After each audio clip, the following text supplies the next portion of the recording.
हाँ जी, अब हम बात करेंगे क्वेश्चन नंबर 13 की। क्वेश्चन नंबर 13 जरा देखिए, बोला है कि किसी विद्युत भट्ठी की तप्त प्लेट दो प्रतिरोधक कुंडलियों ए तथा बी की बनी है, जिनमें प्रत्येक का प्रतिरोध 24 ओम है तथा इन्हें पृथक पृथक श्रेणी क्रम में अथवा पार्श्व क्रम में संयोजित करके उपयोग किया जा सकता है। यदि यह भट्ठी 220 वोल्ट विद्युत स्रोत से संयोजित की जाती है, तो तीनों प्रकरणों में प्रवाहित विद्युत धाराएं क्या हैं। क्वेश्चन समझिए, ये हमसे बोल रहा है क्वेश्चन नंबर 13 में कि सबसे पहले देखिए यहाँ पर एक रेजिस्टेंस है R1 जो 24 ओम का है, दूसरा है वो भी है 24 ओम का। इसमें हमसे कितने वोल्ट की बैटरी से जोड़ा जा रहा है, तो 220 वोल्ट की बैटरी से अपन इसको जोड़ रहे हैं। पहले में ये बोल रहा है कि हम क्या करें कि केवल एक तार को ऐसे जोड़ें और उसको 220 वोल्ट की बैटरी से जोड़ दें। 220 वोल्ट की बैटरी से ये 24 ओम का जो रेजिस्टेंस है इसमें जोड़ें, तो इसमें धारा मान लो I1 प्रवाहित होती है, तो ये I1 की वैल्यू क्या होगी। दूसरा हमसे बोल रहा है कि अगर इनको श्रेणी क्रम में जोड़ा जाए, मतलब इन दोनों तारों को कुछ इस तरीके से और इस तरीके से जोड़ के और इनको हम 220 वोल्ट की बैटरी से जोड़ दें, यानी कि ये 24 ओम है, ये 24 ओम है और ये 220 वोल्ट की बैटरी, इसमें अब कितनी धारा प्रवाहित होगी। तीसरा हमसे ये बोल रहा है कि अगर इनको श्रेणी क्रम में, ये थर्ड ले लीजिए, ये सेकंड ले लीजिए, ठीक है। अगर हम दोनों को श्रेणी क्रम में जोड़ दें और 220 वोल्ट की बैटरी से जोड़ दें, और ये आपका 24 ओम है और ये भी 24 ओम है। अब ये बोला है कि इसमें कितनी धारा प्रवाहित होगी। इसको I2 मान लीजिए, इसको I1 मान लीजिए, सॉरी इसको I3 मान लीजिए। तो ये I1, I2 और I3 की वैल्यू पूछ रहा है, ठीक है। क्वेश्चन इतना टफ नहीं, क्वेश्चन आसान है, आप ऐसे क्वेश्चन कर चुके हैं। देखिए अगर पहले वाले की बात की जाए तो I1 = V/R1 होगा। V की वैल्यू कितनी है 220, R1 की वैल्यू कितनी है 24, ठीक है। मतलब ये R की वैल्यू कितनी है 24। इसको काटा जाए तो कितने से कटेगा, 4 से कटेगा, 4 × 6 = 24, 4 × 5 = 20 और 4 × 5 = 20, 55, यानी 55/6 आएगा। डिवाइड करिए, 6 × 8 = 48, 6 × 9 = 54, हाँ 925 इतने एम्पियर। अरे जब डिवाइड करेंगे तो इतना आएगा, नहीं 6 कम 6, 4 बचा, 6 × 8 = 48, 1.8, 9.18 ये आएगा, ठीक है। काटेंगे तो ये आ जाएगा। अब ज़रा I2 की बात अगर करें तो पहले तो आप देख रहे हैं कि I = V/R इक्विवेलेंट एक्चुअल में होता है। तो अगर ये दोनों सीरीज में हैं तो इसमें हम क्या करेंगे, R इक्विवेलेंट निकालेंगे। तो आपको पता है कि दोनों को डायरेक्ट हम जोड़ देते हैं, 24 और 24 कर देंगे तो ये 48 ओम आ जाएगा। कितने ओम आएगा, 48 ओम, ये आ जाएगा। अब अगर यहाँ से हम I2 की बात करें तो V/R होता है, V की वैल्यू 220 है और R की बात करें तो 48 है, तो ये आएगा। फिर से 4 से, इससे 8 से कर सकते हैं क्या, नहीं कर सकते, 4 से करिए तो 4 एकम 4, 4 दूनी 8, 12 चौको 48, 4 पचे 20, 4 पचे 20, ये आ गया। 55/12, 12 चौको 48, ठीक है, बचा 7, फिर 12 पचे 60, कितना बचा है 48, तो ये 7 बचा है ना, तो 7 बचा है तो 12 पचे 60, हाँ 12 पचे 60 लगभग 6 आएगा, इतना 12 × 6 = 72, लगभग इसके आसपास आएगा। तो I2 की वैल्यू आप देखेंगे 4.6 एम्पियर के आसपास, ये हमारा आंसर आएगा, ठीक है। इसमें ज़रा इसमें देखा जाए थर्ड में, तो दोनों रेजिस्टेंस कैसे हैं, पैरेलली कंबाइंड है पार्श्व क्रम में। तो यहाँ से R इक्विवेलेंट जब निकालेंगे तो 1/24 प्लस 1/24 ऐसे ही तो जोड़ेंगे ना, तो ये आ जाएगा 2/24 का मतलब भाग करेंगे तो 1/12 आएगा। अरे 2 बार आई एम 24, तो ये आ गया 1/r इक्विवेलेंट। आप ये बताओ कि r इक्विवेलेंट फिर कितना होगा। इसको जब पलटोगे तो ये भी पलट जाएगा, ये आएगा 12 ओम। ठीक है, ये 12 ओम आएगा। अब हमें यहाँ से I3 की वैल्यू निकालनी है। तो I3 बराबर क्या आएगा, V/R इक्विवेलेंट। तो I3 बराबर V/R इक्विवेलेंट। V कितना है 220, R इक्विवेलेंट कितना है 12। यहाँ से जब डिवाइड करोगे आप तो ये आएगा 4 3 12, ये 55, यानी 55/3। यहाँ से जब भाग करोगे तो 3 एकम 3 बचा 2, 3/24 दशमलव, ये आगे आएगा 3/24, 1 बचा, 3 3 9, 3 3 9, यानी कि I3 की वैल्यू जो आएगी 18.33 एम्पियर आएगी। आप यहाँ पे देख रहे हो ना कि सभी को अलग अलग जब हम कर रहे हैं तो सभी में करंट क्या हो रहा है, अलग अलग।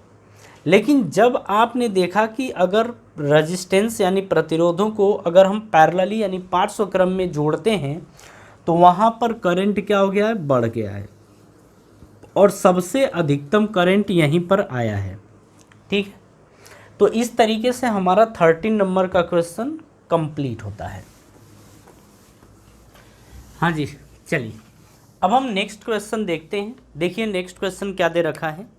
नेक्स्ट क्वेश्चन यानी कि हम 14 नंबर के क्वेश्चन की बात कर रहे हैं। बोल रहा है कि निम्नलिखित परिपथ में प्रत्येक में 2 ओम प्रतिरोध द्वारा उपभुक्त शक्तियों की तुलना कीजिए। देखिए बोल रहा है आगे कि 6 वोल्ट की बैटरी से संयोजित 1 ओम तथा 2 ओम श्रेणी क्रम में संयोजन। ठीक है, 4 वोल्ट की बैटरी से संयोजित 12 ओम तथा 2 ओम का पार्श्व क्रम में संयोजन।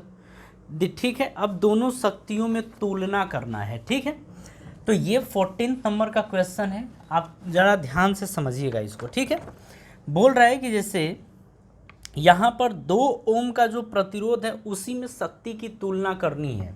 अब यहाँ पर समझिएगा, जैसे हम पहले को बनाएं तो देखिए एक जो दे रखा है ऐसे श्रेणी क्रम में है ना, पहला किस में है, श्रेणी क्रम में। तो एक तो 1 ओम का है, दूसरा 2 ओम का है। एक 1 ओम है, दूसरा 2 ओम का रेजिस्टेंस है, और इसको हम क्या करते हैं कि एक 6 वोल्ट की बैटरी से जोड़ देते हैं। इसको हम 6 वोल्ट की बैटरी से जोड़ देते हैं। ठीक है, हमसे पूछ रहा है कि ये बताओ कि इसमें कितनी शक्ति होगी, यानी कि 2 ओम के प्रतिरोध में जो शक्ति होगी वो कितनी होगी, इसको हम P1 मान लेते हैं। ठीक है, चलिए इसी में दूसरे पार्ट की बात करते हैं। दूसरे पार्ट में बोला है कि अब आप इसको किस में करना है, पार्श्व क्रम। पार्श्व क्रम में मतलब आपको कुछ इस तरीके से बनाना है। ये एक प्रतिरोध ये है, दूसरा प्रतिरोध आपका ये है, ये रहा। हाँ, इसको हम क्या करते हैं, देखिए दिया गया है कितने वोल्ट की बैटरी से इसको जोड़ना है, वो देखिए यहाँ पर इसको जोड़ना है 4 वोल्ट की बैटरी से। एक 12 ओम का प्रतिरोध है और एक 2 ओम का प्रतिरोध है। हमसे ये बोल रहा है कि आप ये बताओ कि इसमें कितनी शक्ति होगी और इसमें कितनी शक्ति होगी, दोनों को कंपेयर करना है। इसमें P2 मान लो। ठीक है, अब इसे सॉल्व कैसे किया जाएगा, तो यहाँ पर आप करंट निकालिए। क्यों, क्योंकि अगर शक्ति की बात कर रहा है तो एक तो P = VI होता है, एक होता है V²/R और एक होता है I²R, ये होता है। लेकिन अगर इसमें निकालना चाहें तो क्या आपको इसका पोटेंशियल पता है, नहीं पता है, इसका वोल्टेज पता है, नहीं पता है, करंट पता है, नहीं पता है, तो फिर कैसे लगाएंगे। देखिए यहाँ पर इसके लिए ये फॉर्मूला बिल्कुल यूज़ मत करिएगा, ये कबाड़ कर देगा, क्योंकि ना तो आप इसका विभवांतर पता है ना इसमें धारा पता है, तो 2 चीज़ें निकालनी पड़ेगी, इसीलिए इसे मत करिए। अब बात करते हैं कि इसमें से बाकी 2 बचे हुए हैं, इनमें से कौन सा यूज़ करें। तो देखिए आप ये भी यूज़ कर सकते हैं, ये भी यूज़ कर सकते हैं, लेकिन सबसे ईजी आपका ये पड़ेगा। अब कैसे, तो देखिए I निकालने के लिए V/R होता है। तो आपको पता है कि अगर श्रेणी क्रम है तो यहाँ से अगर I धारा प्रवाहित हो रही है तो यहाँ से भी I धारा और यहाँ से भी I धारा ही गुजरेगी, ये पता है। तो फिर I निकाल लेते हैं और इसमें रख देते हैं। तो I निकालने के लिए I बराबर क्या होगा, V अपॉन R इक्विवेलेंट। तो हमें यहाँ पे क्या निकालना पड़ेगा, इक्विवेलेंट। और आपको पता है कि जब सीरीज में है तो इक्विवेलेंट क्या होता है, R1 प्लस R2, यानी 1 प्लस 2 यानी कि 3 ओम, ये आ गया। अब I निकालिए, I बराबर V की वैल्यू कितनी है 6, R इक्विवेलेंट कितना है 3, तो आ कितना जाएगा 2, तो ये आ जाएगा 2 एम्पियर।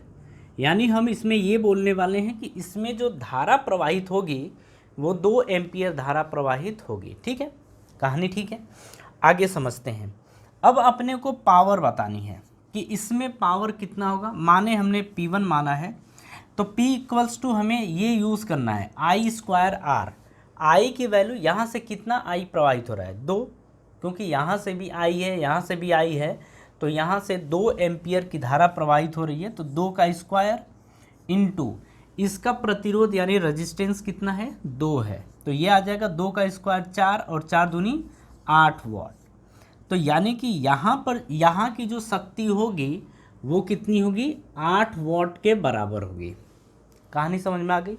तो इस तरीके से आप इसे सॉल्व करेंगे। अब आते हैं इसके ऊपर। अब देखिए यहाँ पर बिल्कुल आसान है।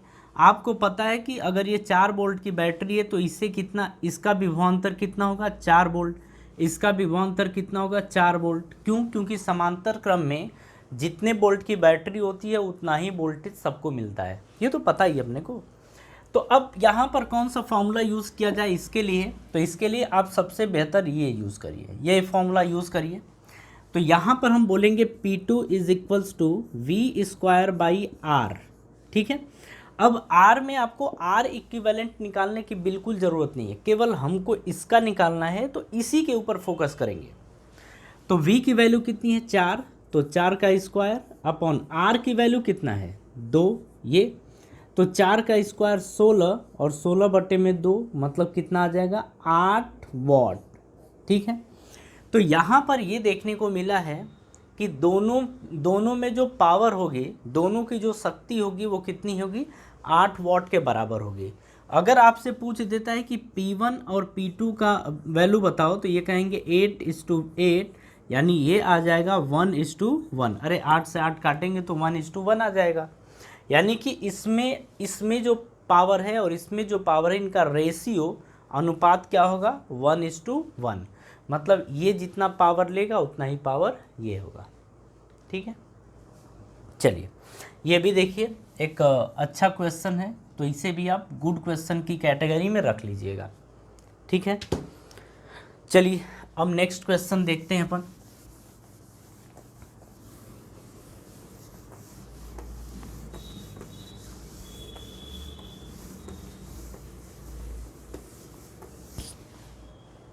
हाँ जी, चलिए अब यहाँ पर हम बात करेंगे क्वेश्चन नंबर 15 की। ठीक है, क्वेश्चन नंबर 15 में क्या दे रखा है देखिए। बोल रहा है कि 2 वैद्युत लैंप जिनमें से एक का अनुमतांक 100 वॉट और 220 वोल्ट है तथा दूसरे का 60 वॉट और 220 वोल्ट है, विद्युत मेंस के साथ पार्श्व क्रम में संयोजित है। यदि विद्युत आपूर्ति की वोल्टता 220 वोल्ट है तो विद्युत मेंस से कितनी धारा ली जाती है। ये हमारा क्वेश्चन है। क्वेश्चन जरा ध्यान से आप समझिए इसको। ठीक है, क्वेश्चन क्या बोल रहा है, क्वेश्चन बोल रहा है कि 2 वैद्युत लैंप हैं। ठीक है, एक आप मान लीजिए, अरे ऐसे ही मान लीजिए, एक वैद्युत लैंप ये है और दूसरा वैद्युत लैंप ये मान लीजिए, ये 2 वैद्युत लैंप हैं। इसकी जो रेटिंग पावर है, रेटिंग मतलब इसके ऊपर लिखा गया जो है वो क्या लिखा गया है 100 वॉट, यानी PR की वैल्यू लिखा है ये 100 वॉट का है और VR आपको लिखा है 220 वोल्ट। दूसरे वाले की बात करें तो यहाँ पे PR लिखा है आपका 60 वॉट और यहाँ पर आपको VR लिखा गया है 220 वोल्ट। ठीक है, विद्युत मेंस के साथ पार्श्व क्रम में संयोजित कर देते हैं। इन दोनों को कैसे जोड़ देते हैं, पैरेलली समांतर क्रम में जोड़ देते हैं। उसके बाद बोल रहा है कि इनको क्या करिए कि जोड़ के उसके बाद इनको 220 वोल्ट की बैटरी से जोड़ दीजिए और उसके बाद बताइए कि इसमें से कितनी धारा बहेगी, कितनी धारा प्रवाहित होगी। ठीक है, ये अपने को बताना है। चलिए, बात ये है कि इन दोनों से आप प्रतिरोध निकालिए, इन दोनों से क्या निकालिए, रेजिस्टेंस निकालिए। उसके बाद जो आपको करना है कर ले जाएंगे। तो सबसे पहले आप समझते हैं कि इसका रेजिस्टेंस कितना होगा। आपको पता है कि P is equals to V square by R होता है। यहाँ से P R is equals to V R का स्क्वायर अपॉन आर ये होगा। तो इसका रेजिस्टेंस आप मान लेते हैं R1 और यहाँ का जो रेजिस्टेंस यानी प्रतिरोध होगा वो R2 होगा। तो अब यहाँ से अगर इसको यहाँ भेजा जाए, इसको यहाँ भेजा जाए तो फॉर्मूला क्या बन जाएगा, R is equals to V R का स्क्वायर अपॉन पी आर। ये सब हम कर चुके हैं, ऐसा नहीं है कि इसको हमने किया नहीं है, इसको हमने किया है। अब हम यहाँ की बात कर रहे हैं तो यहाँ पे हम लिखेंगे R1 is equals to V R कितना है 220। तो 220 का स्क्वायर यानी 220 volt into 220 volt. P R की वैल्यू कितनी दे रखी है 100। ये यहाँ से R1 की वैल्यू जो आएगी, देखिए ये गया ये गया, ठीक है। अब यहाँ से ये गया ये गया, अब जो मल्टीप्लाई करेंगे तो ये 484 ओम आएगा, ठीक है। यानी कि हम ये कहेंगे कि ये जो देख रहे हैं ना, इसका जो प्रतिरोध है वो 484 ओम है। यहाँ की बात करें तो ये R2 बराबर वी आर का स्क्वायर यानी 220 गुणे 220 बटे में पी आर, ये 60 है, एक गया एक गया। अब ये देखिए 2 तिहाई 6, नहीं एक काम करते हैं ना, इसको रहने देते हैं ऐसे ही, ठीक है, इसको मत काटो। 6 है तो 6 रहने दो, इसको मत काटो आप। तो ये R2 बराबर आ जाएगा आपका 220 गुणे 22 बटे में 6। आप इसको ऐसे रहने दो, ठीक है। अब बताओ आप इसको ना, इसको क्या करो आप कि इसको भी आप ऐसे ही रहने दो, मतलब कि 22 गुणे 22। देखिए यहाँ पे मैथमेटिक्स सॉल्व करनी है, इसीलिए हम इसको छोड़ रहे हैं। अब दोनों को हमें समांतर क्रम में जोड़ना है। आपको ये पता चल गया कि इसका जो प्रतिरोध है वो 22 इंटू 22 है। इसका आपको पता चल गया कि जो प्रतिरोध है 220 गुणे 22 बटे में 6, ये इसका प्रतिरोध है, ठीक है।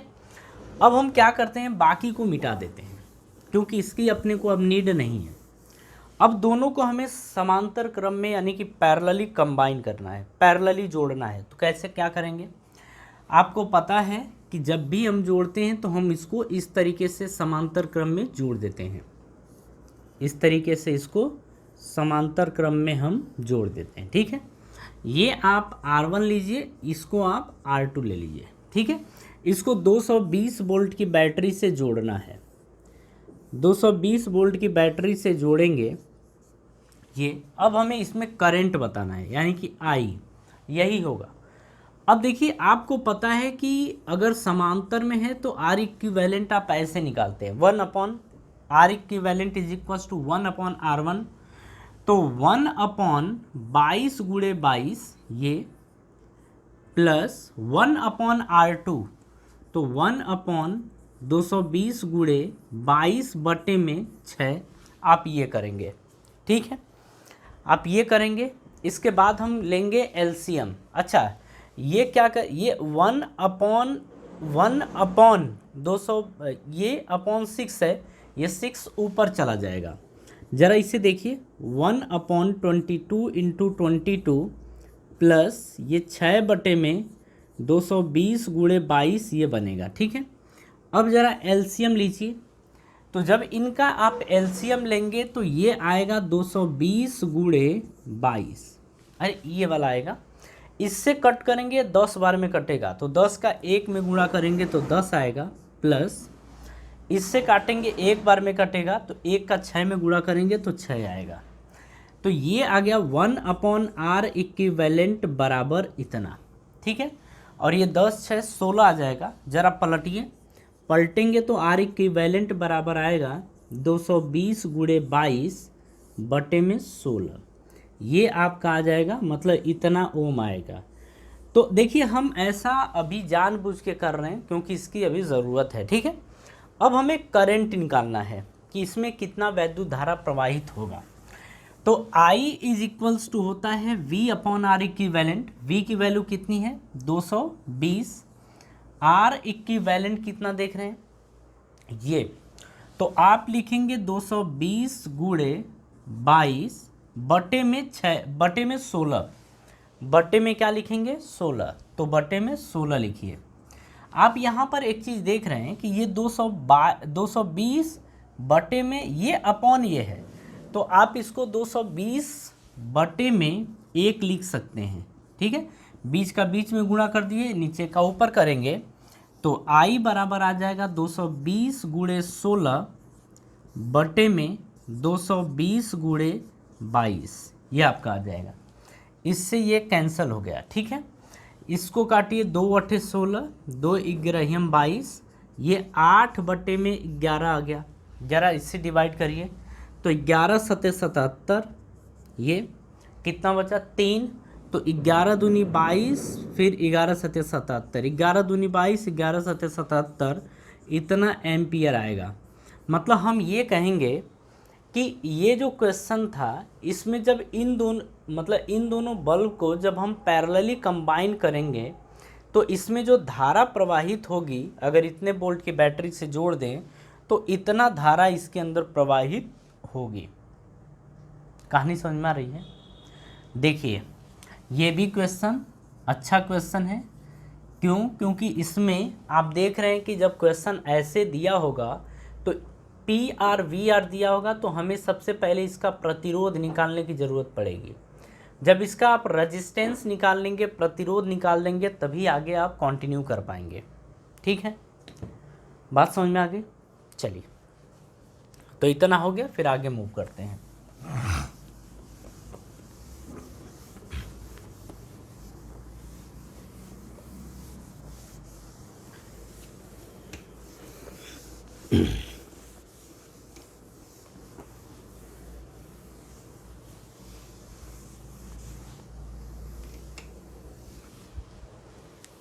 हाँ जी, चलिए, अब इसमें हम बात करेंगे क्वेश्चन नंबर 16 की। क्या दे रखा है ज़रा देखिए। बोल रहा है कि किसमें अधिक विद्युत ऊर्जा उपभुक्त होती है। 250 वाट का टीवी सेट जो 1 घंटे तक चलाया जाता है, अथवा 120 वाट का विद्युत हीटर जो 10 मिनट के लिए चलाया जाता है। तो हमसे पूछा है किसमें अधिक ऊर्जा उपभुक्त होगी। तो एक तरफ आप क्या बोल रहे हैं, टीवी, और दूसरे तरफ हीटर बोल रहा है। ठीक है, दूसरे तरफ हीटर है और एक तरफ टीवी है। बोल रहा है कि ये जो टीवी है आपका, ये 250 वाट का है, ठीक है, और ये जो हीटर है 120 वाट का है, ये है, ठीक है, 120, और ये कितना है 250 वाट का। ओके, बोल रहा है कि इसको चलाते हैं 1 घंटा तक, मतलब इसको 60 मिनट तक चलाया जाता है। ठीक है, इसको इसको 1 घंटे तक चलाया जाता है, ऐसे नहीं।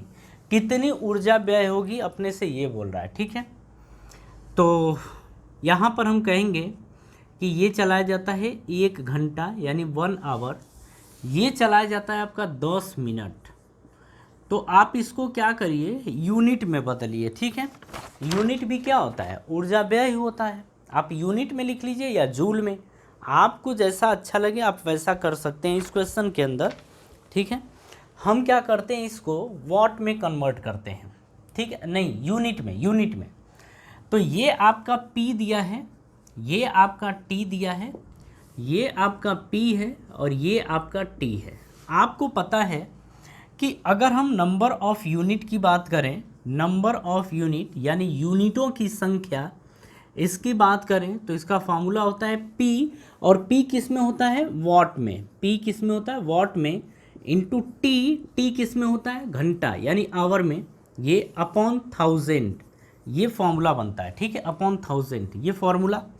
P की वैल्यू कितनी है 250, तो 250 गुणे T कितना है 1 घंटा, अपॉन 1000। ठीक है, देखिए 1 0 से 1 0 गया। ठीक है, जब इससे इसमें डिवाइड करेंगे तो ये 0.25 यूनिट आएगा।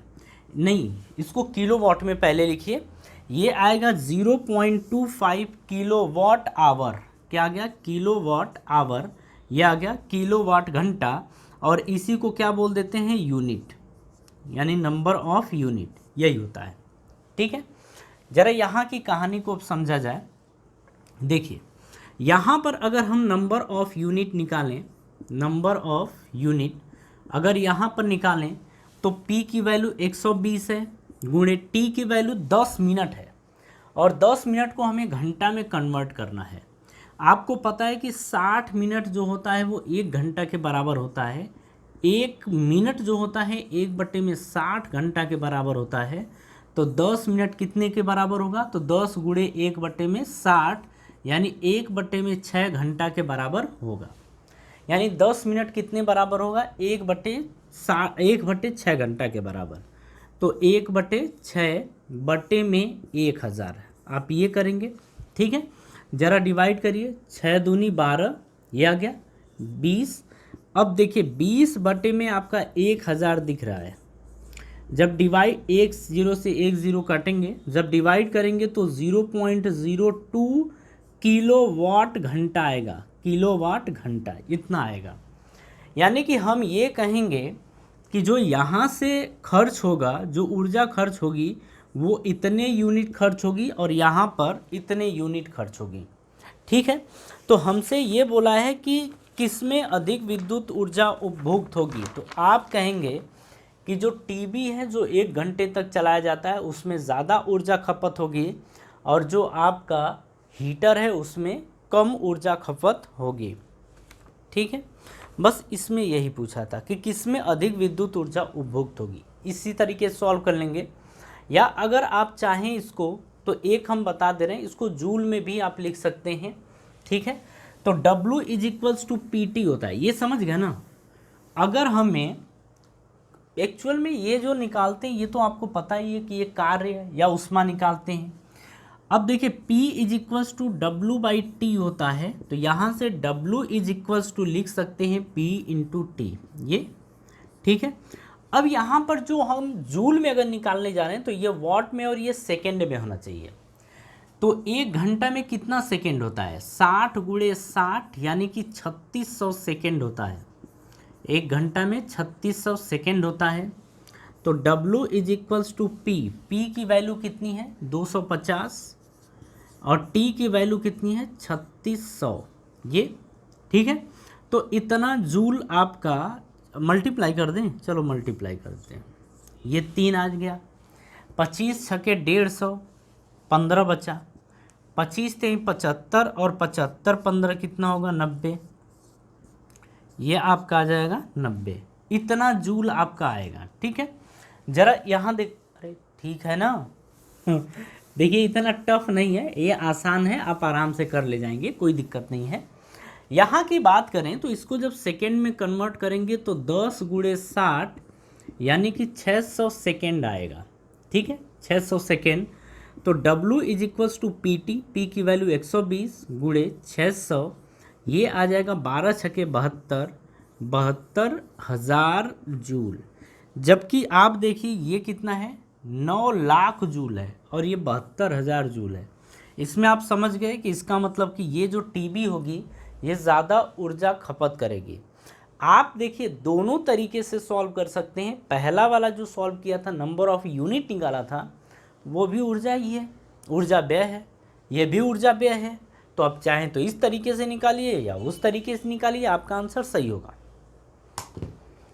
चलिए अब ज़रा इसमें आगे की कहानी समझते हैं, यानी 17 नंबर अब देखते हैं।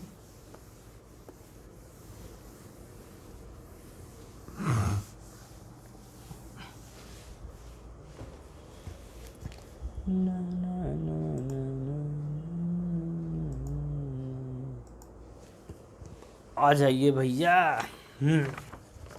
चलिए 17 नंबर का क्वेश्चन देखिए क्या है। 17 नंबर क्वेश्चन में बोल रहा है कि 8 ओम प्रतिरोध का कोई विद्युत हीटर विद्युत मेन से 2 घंटे तक 15 एम्पियर विद्युत धारा लेती है। हीटर में उत्पन्न ऊष्मा की दर परिकलित करिए। ठीक है, ये बोल रहा है, यानी कि हीट निकालना है। अब यहाँ पर समझिए क्या बोल रहा है, ये बोल रहा है कि 8 ओम का कोई कोई विद्युत हीटर है, 8 ओम प्रतिरोध का कोई विद्युत हीटर है, आर की वैल्यू कितनी है, 8 ओम है, ठीक है। बोल रहा है कि इसको 2 घंटे तक चलाया जाता है, 2 घंटे तक चलाया जाता है, ठीक है। और यहाँ से जो वैद्युत धारा लेती है ये 15 एम्पियर की वैद्युत धारा लेती है। बोल रहा है कि जो हीटर है वो कितनी ऊष्मा उत्पन्न करेगा, ठीक है। देखिए यहाँ से आप ऐसा कर सकते हैं कि फॉर्मूला होता है H is equals to I square R into T, या V square by R into T, यह होता है VIT। ये फॉर्मूले होते हैं, लेकिन आप खुद देखिए इसमें से कौन सा लगाने लायक है। तो आप देखेंगे कि इसमें से ये तो लगाने लायक नहीं है क्योंकि वोल्टेज तो दिया नहीं है, ये भी लगाने लायक नहीं है क्योंकि वोल्टेज नहीं दिया है। हम यही यूज़ करेंगे क्योंकि करंट दिया है, ठीक है। अब 2 घंटे को अपने को कन्वर्ट करना पड़ेगा, यहाँ पर 2 घंटे को कन्वर्ट करना पड़ेगा सेकेंड में। तो 2 गुणे 60 गुणे 60, जब गुणा करेंगे तो ये आएगा 72, 6 36 दूनी 72, 7200 सेकेंड आएगा। यानी 2 घंटे में कितने सेकेंड, 7200 सेकेंड। अब रखिए H इज इक्वल्स टू आई की वैल्यू कितनी है 15 का स्क्वायर इंटू आर की वैल्यू कितनी है 8 इंटू टी की वैल्यू कितनी है 7200। ये है 15 ही हम 225 होता है, गुणे 8 गुणे 7200। आप मल्टीप्लाई करना, इतना जूल आएगा और यही आपका आंसर है। इसमें और कुछ नहीं करना है, यही आपका आंसर है। मल्टीप्लाई आप कर लीजिएगा, ठीक है। कॉन्सेप्ट समझाना था, कॉन्सेप्ट हमने आपको समझा दिया है। अब देखिए इसके बाद हम बात करेंगे 18 नंबर के क्वेश्चन की। 18 नंबर का क्वेश्चन पढ़ लीजिए, बोर्ड स्क्रीन पे अभी आपको दिखेगा।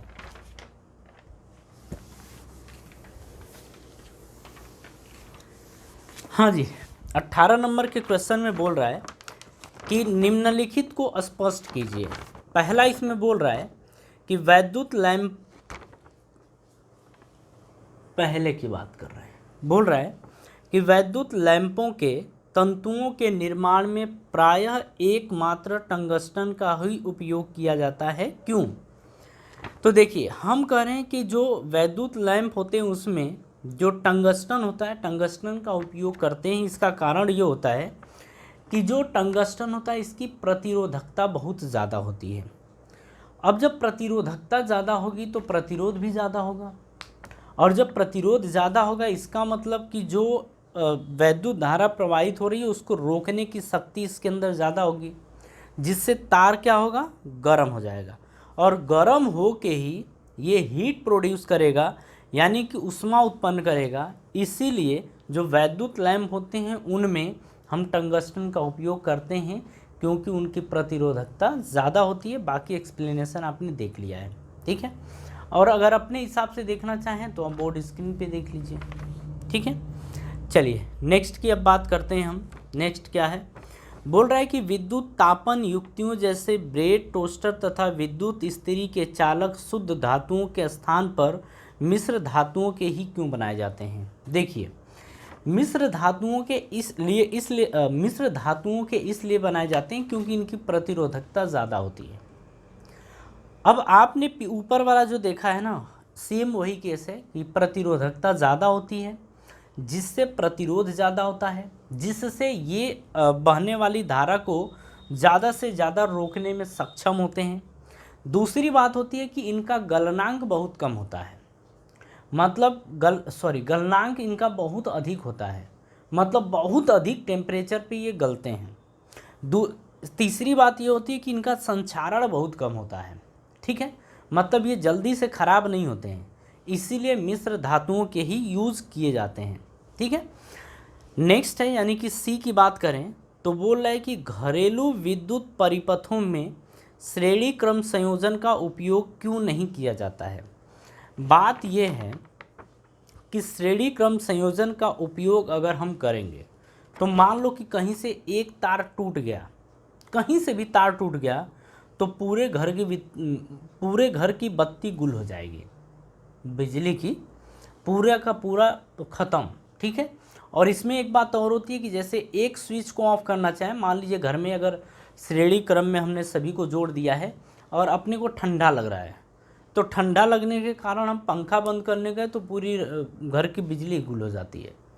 तीसरी बात ये होती है कि जब अगर हम समांतर श्रेणी क्रम में जोड़ते हैं तो सभी का प्रतिरोध बहुत ज़्यादा हो जाएगा, जिससे उसमें हर एक गैजेट को जो करंट मिलेगा ना वो कम मिलेगा, मतलब वैद्युत धारा कम मिलेगी। बात समझ में आ रही है? इसीलिए हम समांतर क्रम का उपयोग करते हैं, श्रेणी क्रम का उपयोग नहीं करते हैं।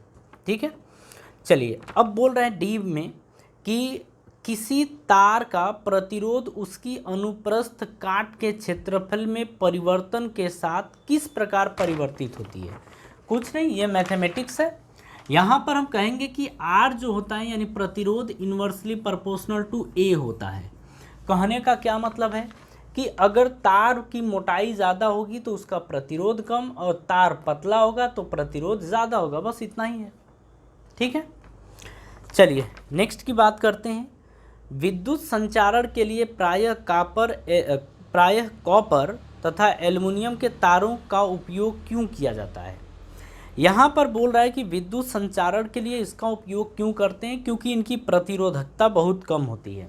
ठीक है, और ये जो होते हैं ना वो मतलब कि ये वैद्युत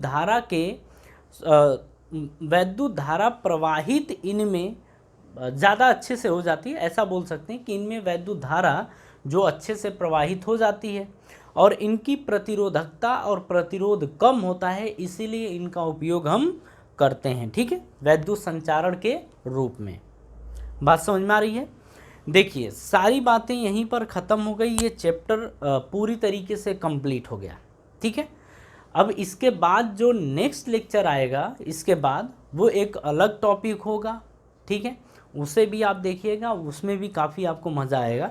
ठीक है, तो चलिए, अगर आपको वीडियो अच्छी लगी तो आप ज़रूर लाइक करिएगा और शेयर भी कर लीजिएगा और सब्सक्राइब भी कर लीजिएगा। ठीक है, चलिए, तो थैंक यू।